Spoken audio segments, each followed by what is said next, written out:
Humanity stood at the edge of annihilation, and all she could do was plead. Elira Vos, last decorated war hero of Earth, stood in the center of the Galactic Tribunal Hall, encircled by beings who had shaped the fates of hundreds of civilizations. Her presence was met with derision. They called it a hearing, but the verdict had been written before she stepped into the chamber. The accusation was clear. Earth had violated Accord 17b, a clause so ancient and convoluted that no two species interpreted it the same way. The punishment, however, was unambiguous: forced demilitarization, loss of sovereignty, and expulsion from the planetary coalition. Elira stood tall, though her shoulders carried the weight of a dying world's hope.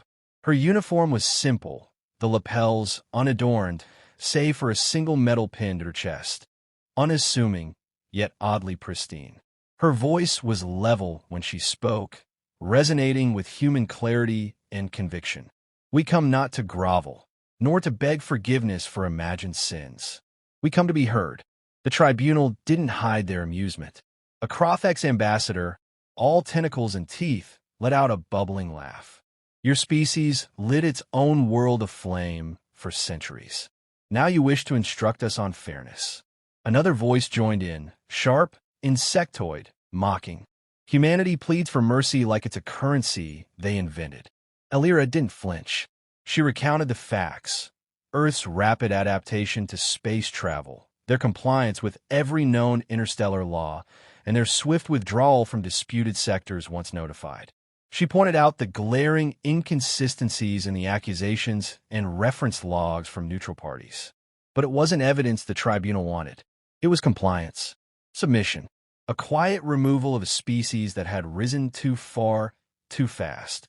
As she finished her statement, silence followed. Not the contemplative kind, but the dismissive hush before laughter resumes. A reptilian delegate from the Corvaxi leaned forward. You've mastered the art of speaking much and saying little. You must be proud. Laughter followed, echoing through the chamber like the cracking of ice over a deep lake. One by one, they spoke over her, drawing parallels between humans and vermin, comparing Earth's fleets to children's toys.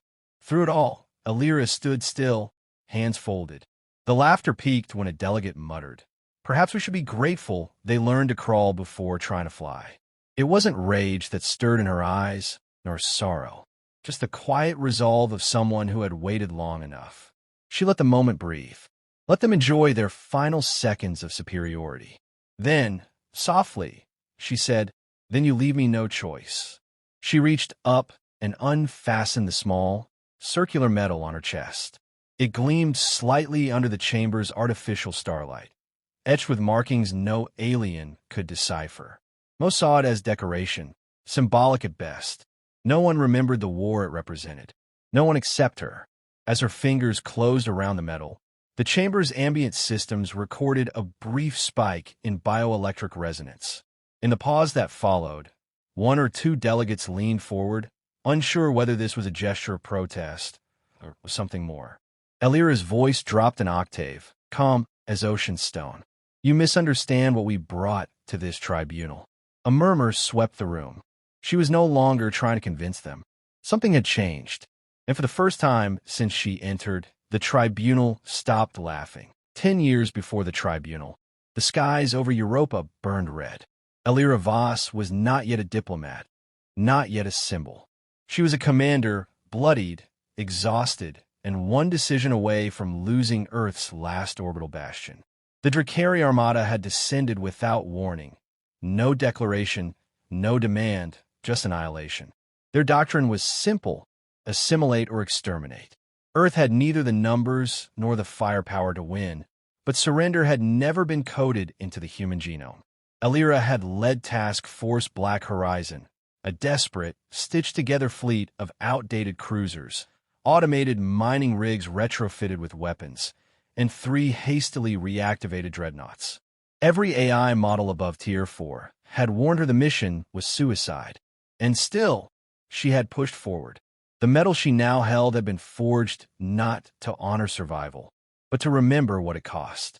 The Europa Gambit had been her design, used Saturn's gravity well to slingshot a bomb-laden station on a suicide trajectory through the Dracaris wormhole gate, while Earth's remaining stealth fleet disrupted their formation. No simulation gave more than a 4% chance of success. She didn't consult the simulations twice. The gate shattered on impact. 3 billion lives across human colonies were saved. Elira was the only commander to return. The medal was placed in her hand 2 weeks later by Earth's defense chancellor, engraved with the words, "Endurance is not weakness." What no one knew, what the galaxy still hadn't learned, was that the medal was more than a symbol. Inside it, embedded beneath the polished alloy, was a transgenic key, quantum-linked to Earth's hidden defense network. After the war, Earth had buried its weapons, literally. Deep within the Kuiper Belt, inside hollowed asteroids, beneath the crust of Mars and Luna, entire fleets lay dormant, cloaked and powered by self-repairing reactors. Humanity didn't disarm after victory. It evolved. It knew peace wouldn't last. It never had. The medal gave access to what was called the Revelation Protocol, a last resort failsafe in case Earth's survival once again depended not on diplomacy, but demonstration. It had never been used. Until now, as she stood in the tribunal, gripping the medal, her neural implant interfaced with the command protocol. She didn't have to say much. 3 embedded phrases triggered the sequence. Protocol Omega. Global Defense Lockdown. Initiate Revelation Sequence. The commands echoed silently across subspace channels, reaching receivers no alien empire knew existed. They had all seen the war's surface results: Dracari surrender, Earth's formal admission into the coalition, economic growth. But they'd never seen the scars, never studied the way humans had rebuilt not only their infrastructure, but their philosophy, never questioned why Earth had stopped sharing military innovations, never wondered why no human vessels had required assistance in decades. The Dracari knew. What remained of them had sealed their borders and refused to speak of Earth. The coalition had interpreted that as humiliation. It wasn't. It was fear. Elira didn't wear the medal for pride. She wore it because it was the switch, the silent promise that if the galaxy ever forgot what humanity had endured, it would be reminded. As the tribunal chamber's atmosphere shifted, she said nothing more. The transmission was already en route, encrypted, invisible, and unstoppable. She had not raised her voice. She had not threatened anyone. She had not insulted or accused. She had simply activated truth. They had thought the plea was weakness. They had mistaken silence for incapacity. They had forgotten the one thing every survivor of the Europa Gambit had learned. Across the galaxy, silent systems stirred. Hidden satellites, long dormant, pulsed back to life with encrypted energy bursts. Deep in the Oort cloud, cloaked platforms shifted position. The tribunal chamber's ambient light dimmed slightly as real-time data fed into every major coalition sensor net. Thousands of AI monitors pinged at once. A gravitational anomaly near Sol. Then 2. Then hundreds. Within seconds, the galactic early warning systems began flashing in overlapping red spirals. Designated threat level. Extinction-grade potential. The tribunal members stopped moving. Across their comm channels, aides whispered data they couldn't comprehend. One delegate tried to speak, but his translator garbled halfway through, overwhelmed by cascading alerts. Sol System, previously labeled low risk, minimal deployment, was now registering a defensive capability on par with the most fortified empires. It wasn't just one fleet. It was many. Dozens of human war constructs, invisible until now, activated simultaneously from positions across the solar system. Battle arrays unfolded from beneath the lunar surface. A series of cold satellites, once mistaken for dead probes, aligned into a superweapon net known only to Earth Command as Spear of Orion. The power output exceeded planetary thresholds. The designs were unfamiliar to any known race. This was not borrowed technology. It was original, evolved in isolation, perfected in silence. Inside the tribunal chamber, Elira said nothing. The data spoke for her. Fleet silhouettes outlined by sensors showed dreadnoughts that violated known size limits. Hulls made of neutron-forged alloys. Energy cores running on folded space. One observer tried to dismiss it as illusion until 3 separate species confirmed the readings. It was real, a Zarn delegate whispered. They built all this in secret. No one answered. The coalition had always assumed Earth was transparent because it talked so much, because it signed treaties, because it smiled. They never imagined that behind every handshake was a contingency, that every trade route mapped also doubled as a fallback vector, that Earth had placed diplomacy atop a foundation of tactical supremacy. Elira finally spoke. For years we offered alliance, peace, understanding. You thought it was weakness, but you forgot. We learned from you. The Tribunal's oldest member, a being who had outlived 3 civilizations, stared at the fleet readouts with the silence of a dying god. One by one, species that had mocked Earth began to reconsider. Not because they feared attack, but because they now realized humanity had played the long game better than anyone else. Earth hadn't hidden its power. It had simply never revealed it. Until now. A low chime echoed as the countdown reached 5 minutes. The holographic projection above Elira displayed the protocol's final stage, siege lock pending. If no action was taken, Earth's autonomous systems would assume total threat, initiate coordinated targeting, and disable any potential strike vector against its assets, including the tribunal itself. A trembling voice asked, "Is this a declaration of war?" Elira's reply was flat. "It's a declaration of capability." Another delegate demanded to know why Earth had never disclosed its full capacity. She looked at them and said, "Because peace was our first choice." The tribunal understood too late. Humanity's greatest weapon wasn't its fleet, or tech, or strategy. It was patience. 10 years of silence. 10 years of listening. 10 years of letting the galaxy think it still held dominion. Now 1 medal removed, 1 phrase spoken, and the illusion of human fragility was gone.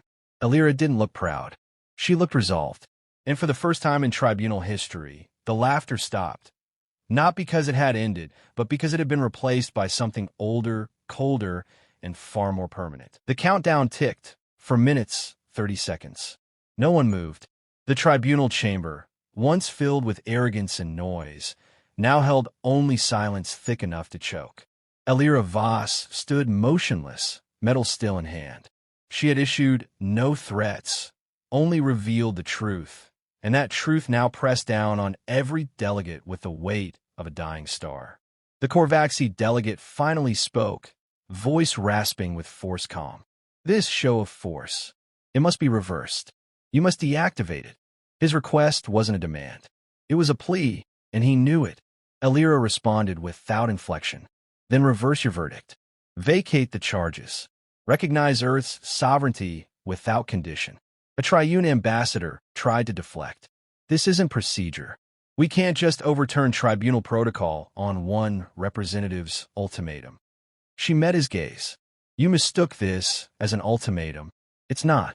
It's a choice. You maintain the illusion of power, or you acknowledge reality. One leads to extinction, the other to order." Panic shimmered beneath the surface. Delegates opened secure channels, whispering in their own tongues, recalculating the cost of defiance. Every second the countdown continued was a second closer to forced compliance. But they were learning, slowly, that humans didn't bluff. Every step of this moment had been calculated. Every contingency accounted for. 2 minutes, 50 seconds. The oldest member of the tribunal, a sentient crystalline being from a species that had survived 5 collapses, finally spoke. "I move to revoke the charges against Earth and dissolve the enforcement motion under Accord 17B, effective immediately." No one challenged him, not because he had spoken with authority, but because in that moment they saw what Earth had become. Not a child race begging for a seat, not a rogue state to be disciplined, but an apex species that had chosen peace, even while holding the means for total annihilation. The vote was swift, unanimous. Sanctions lifted, charges erased. Earth's name entered into the Accord archives not as probationary member, but as sovereign equal. Elira reattached the medal to her uniform. Her hands were steady. She issued a single code, silent, unspoken, routed through her implant. Across the galaxy, Earth's fleets returned to dark mode. The spear of Orion dimmed. The targeting arrays went silent. No missiles were launched. No shields were raised. Not a single shot fired. Just the calm reassertion of control and the will not to use it. One delegate, voice trembling, asked why. You could have destroyed us. You still could. Why spare us? Elira answered without hesitation. Because mercy is power, and we are not what you fear. We're what you could become. The words settled deeper than threats ever could. After the tribunal adjourned, messages flooded toward Earth, requests for dialogue, trade, knowledge exchange. The same species who had once mocked humanity now sought to understand it. And though Elira would fade from public life in the years that followed, her name would be whispered in every hall where power gathered. Not as a warrior, not as a diplomat, but as a reminder that kindness is not surrender, that peace is not passivity, that humanity had waited, watched, endured, and when the moment came, chose to lead not with conquest, but with principle. The galaxy would remember that the tribunal laughed, but no one ever laughed again.